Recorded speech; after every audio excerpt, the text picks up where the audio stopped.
grew up from the southeast coast of England, where our chief export is wankers, actually. If last night's anything to go by.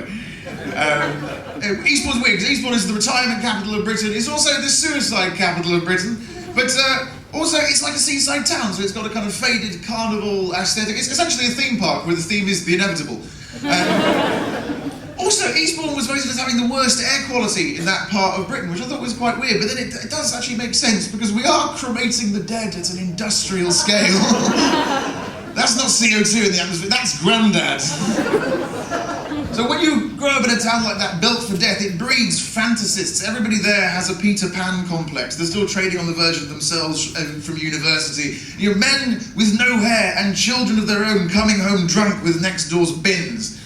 Those guys. But it's nice because you get liars, and I love liars. There's so many good liars in Eastbourne. My favourite liar was, one of my favourite liars as a kid, was a kid who I went to school with. And he said that he'd once saved another kid from being killed by a lightning bolt because he'd seen it coming and reached into his pencil case and deflected it with his rubber.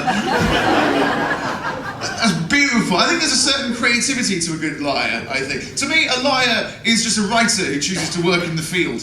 Do you know what I mean? It's sort of like a guerrilla fabulist. There was a good guy I used to work with who told wonderful lies. I used to work for a while as a theatre technician in the West End of London. And being a theatre technician is interesting because it's quite a sort of physical job, yet at the same time it's quite a heightened intellectual arena. So it's good, you get to be kind of cultured and macho at the same time. And that's basically what theatre technicians are like. They're essentially pretentious builders.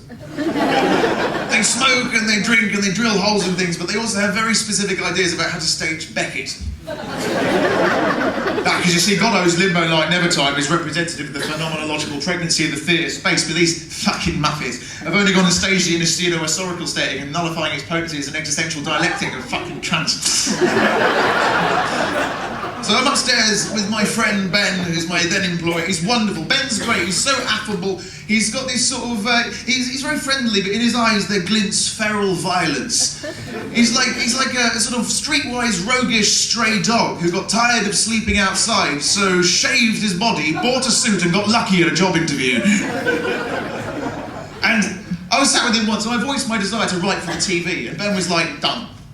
I was like, why? He says, a few years ago, some friends of mine, we sent some sketches off to the telly. We heard nothing back. Then, 6 months later, there they were, word for word on the Armstrong and Miller show.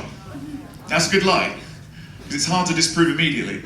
But then he gets his tea, and he goes, it's the Crystal Maze all over again. And I was like, what? He says, I invented the Crystal Maze.